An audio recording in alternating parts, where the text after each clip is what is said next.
Today we're going to share the process of making strawberry jam. It's the freezer strawberry jam that we're doing, and we're going to make it with the Sure-Jell. We're going to start off with fresh strawberries that have been hulled.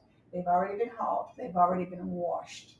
You cut them a little bit so that they're easier to mash. I take a potato masher and just mash those up. And you want to mash them, you're not going to get them extremely fine, but you do want to mash them up so that they'll be not mushy. You want a couple of little bigger pieces in there so that when you're eating your jam, you know that you're eating strawberry jam. This jam has 2 cups of mashed strawberries, 4 cups of sugar, and a pack of Sure-Jell that you have boiled for 1 minute with 3/4 cups of water. After you have mashed your strawberries with a potato masher, you're going to measure out 2 cups. And you want it to be an even 2 cups. That's why I'm actually using a dry measure for that, so that I know it's exactly 2 cups. So we're going to measure out exactly 2 cups. And after we measure out the 2 cups, we're going to put in the sugar, which is exactly 4 cups. So you're doing 2 cups of strawberries to 4 cups of sugar. I have already pre-measured the sugar, so I'm going to add it to the strawberries. This is, again, 4 cups of sugar.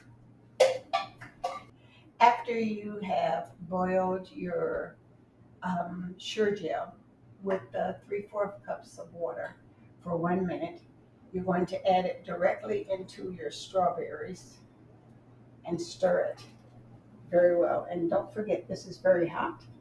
After we have added the Sure-Jell into the strawberries and sugar, you let it sit for about a half an hour until it starts to thicken.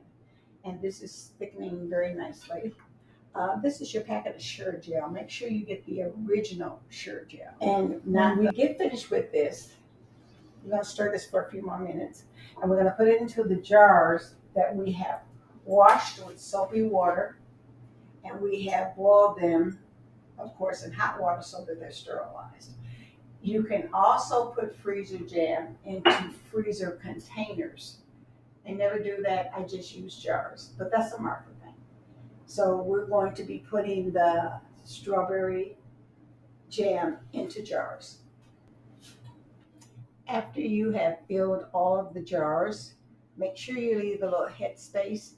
Even though they don't expand very much when you put them in the freezer, you still need leave that head space for air. I have put most of the jam in jars that, of course, had been washed and sterilized. But you can also put it in little freezer containers, and these make nice little gifts, according to a friend of mine. And this is what your jam looks like when it is frozen. You can take it in and out of the freezer as many times as you like. I tend to, like, when I want a little jelly, I'll just load up a biscuit and put the rest back in the freezer. If not, I'm not going to eat it right away. Most of the time, once you open up a jar, it doesn't last very long. And you have very simple, very fast freezer jam. Good for anything. This recipe is in Fat Rabbit Cooks on page 148.